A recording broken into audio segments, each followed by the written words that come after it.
자, 우리 다 같이 사도신경으로 우리의 신앙을 고백하겠습니다.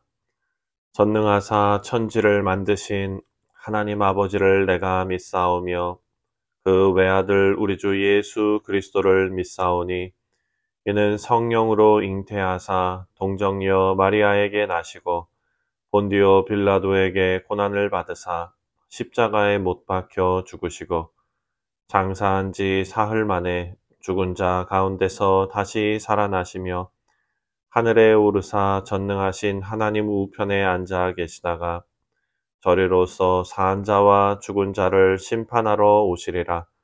성령을 믿사오며 거룩한 공회와 성도가 서로 교통하는 것과 죄를 사하여 주시는 것과 몸이 다시 사는 것과 영원히 사는 것을 믿사옵나이다. 아멘. 찬송가 199장 나의 사랑하는 책 함께 찬송하겠습니다.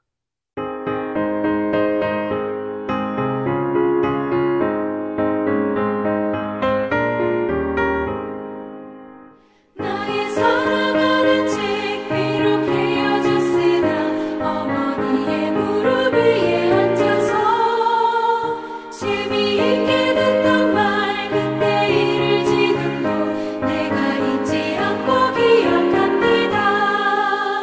귀하고 귀하다 우리 어머니가 들려주시던 재미있게 듣던 말 이 책 중에 있으니 이니 성경심이 사랑합니다. 옛날 용맹스럽던 다니엘의 경험과 유대인 다윗 왕의 역사와 주의 선지 엘리야 바람 타고 하늘에 올라가던 일을 기억합니다. 귀하고 귀하고 귀하다 귀하다 우리 어머니가 들려주시던 재미있게 듣던 말 이 책 중에 있으니 이니 성경심이 사랑합니다.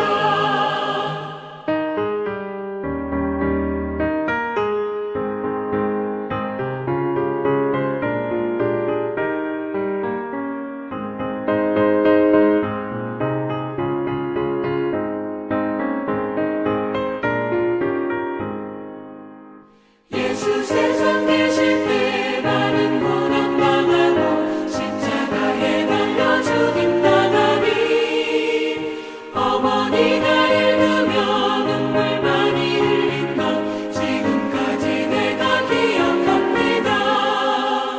귀하고 귀하다 우리 어머니가 들려주시던 재미있게 듣던 말 이 책 중에 있으니 이니 성경심이 사랑합니다. 그때 일은 지나고 나의 눈에 와닿고 어머니의 말씀 기억하면서 나도 시신 뜻대로 성경 말씀 읽으며 주의 뜻을 따라 살려 합니다. 귀하고 귀하다 우리 어머니가 들려주시던 재미있게 듣던 말 이 책 중에 있으니 이니 성경심이 사랑합니다. 오늘 우리가 함께 묵상할 하나님의 말씀은 사도행전 19장 8절부터 20절까지 말씀입니다. 바울이 회당에 들어가 석 달 동안 담대히 하나님 나라에 관하여 강론하며 권면하되 어떤 사람들은 마음이 굳어 순종하지 않고 무리 앞에서 이 돌을 비방하거늘 바울이 그들을 떠나 제자들을 따라 세우고 두란노 사원에서 날마다 강론하니라. 2해 동안 이같이 하니 아시아에 사는 자는 유대인이나 헬라인이나 다 주의 말씀을 듣더라. 하나님이 바울의 손으로 놀라운 능력을 행하게 하시니 심지어 사람들이 바울의 몸에서 손수건이나 앞치마를 가져다가 병든 사람에게 얹으면 그 병이 떠나고 악귀도 나가더라. 이에 돌아다니며 마술하는 어떤 유대인들이 시험 삼아 악귀 들린 자들에게 주의 예수의 이름을 불러 말하되 내가 바울이 전파하는 예수를 의지하여 너희에게 명하노라 하더라. 유대의 한 제사장 스게와의 7 아들도 이 일을 행하더니 악귀가 대답하여 이르되 내가 그리스도 알고 바울도 알거니와 너희는 누구냐 하며 악귀 들린 사람이 그에게 뛰어올라 눌러 이기니 그들이 상하여 벗은 몸으로 그 집에서 도망하는지라. 에베소에 사는 유대인들과 헬라인들이 다 이 일을 알고 두려워하여 주 예수의 이름을 높이고 믿는 사람들이 많이 와서 자복하여 행한 일을 알리며 또 마술을 행하던 많은 사람이 그 책을 모아 가지고 와서 모든 사람 앞에서 불사르니 그 책값을 계산한 즉 은 5만이나 되더라. 이와 같이 주의 말씀이 힘이 있어 흥왕하여 세력을 얻으니라. 아멘. 기도하겠습니다. 하나님 아버지 감사합니다. 하나님의 복된 말씀이 증거되는 곳에 하나님의 역사가 나타난 이 아름다운 이야기를 우리가 함께 묵상하며 하나님 오늘도 우리가 그 하나님의 말씀을 사모하여 복음의 능력과 또 하나님의 권능으로 가득한 하루를 살아낼 수 있도록 오늘 이 말씀 가운데 하나님 은혜 베풀어 주옵소서. 감사드리오며 예수님의 이름으로 기도하옵나이다. 아멘. 자, 오늘 본문은 바울이 본격적으로 에베소에서 사역하는 모습을 기록하고 있습니다.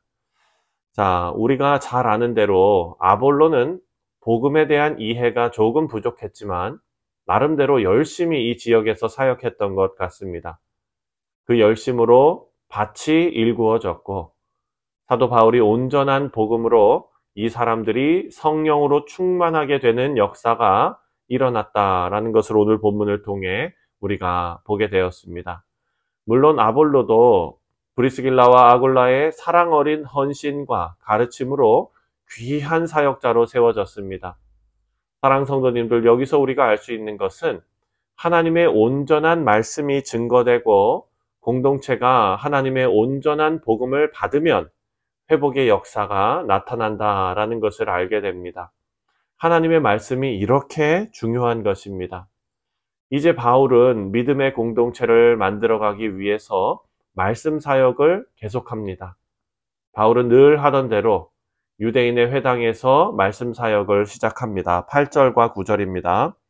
바울이 회당에 들어가 3달 동안 담대히 하나님 나라에 관하여 강론하며 권면하되 어떤 사람들은 마음이 굳어 순종하지 않고 무리 앞에서 이 도를 비방하거늘 바울이 그들을 떠나 제자들을 따로 세우고 두란노 서원에서 날마다 강론하니라. 아멘. 바울은 3개월 동안 유대인 회당에서 하나님의 말씀을 전했습니다. 그런데 늘 그랬듯이 유대인들이 거세게 저항합니다. 그래서 회당에서 계속 말씀을 증거할 수 있을 만한 분위기가 되지 못했습니다. 그래서 그곳을 나와서 두란노 서원에서 말씀을 전합니다. 여러분, 두란노 서원은 너무 유명하지요. 한국에 있는 출판사 이름이기도 합니다. 우리가 잘 아는 스쿨이라는 학교라는 단어가 서원, 스콜레라는 단어에서 나왔습니다.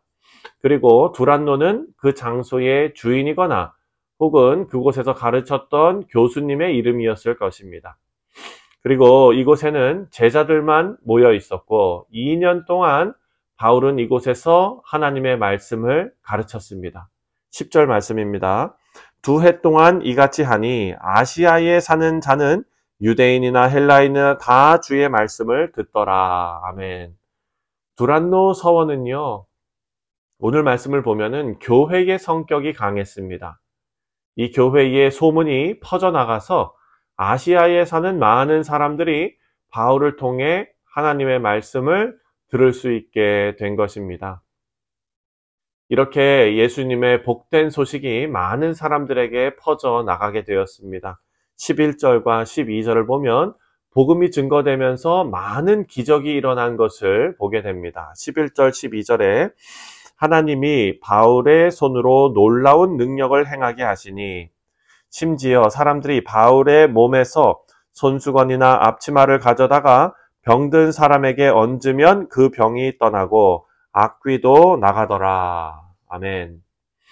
자, 병든 자가 고침을 받고 귀신 들린 자가 자유하게 되는 기적이 일어났습니다. 우리가 복음이 증거될 때 나타났던 기적을 기록한 이 말씀을 묵상할 때 분명히 알아야 할 것이 있습니다. 우리의 기독교 신앙에서는 이렇게 사람들이 놀랄 만한 기적 자체에 어떤 의미가 있는 것이 아니라는 점입니다. 사랑하는 성도님들, 기적은 우리가 믿는 기독교 신앙의 핵심이 아닙니다. 본문에 나타나는 기적은 단지 복음의 진리를 확증하고 그리고 복음이 그 시대에 전파되는 목적으로 나타난 일이었습니다. 수단으로 나타나는 일이죠. 바울이 복음을 전한 아테네 또는 데살로니가 그리고 데살로니가에서 떠나서 베레아에서 사역을 할 때에 이런 기적이 일어나지 않았습니다. 하나님께서 기적이 나타나도록 역사하지 않으신 것입니다. 하지만 에베소에서는 기적이 복음 전파에 필요했기 때문에 하나님께서 기적을 사용하셨습니다. 실제로 고린도는요, 그리고 에베소는요, 우상숭배 경향이 너무 강한 지역들이었습니다. 하나님께서 때와 필요에 따라서 역사하신 것이기 때문에 우리는 기적을 일부러 만들어내려고 애쓸 필요가 없는 것입니다.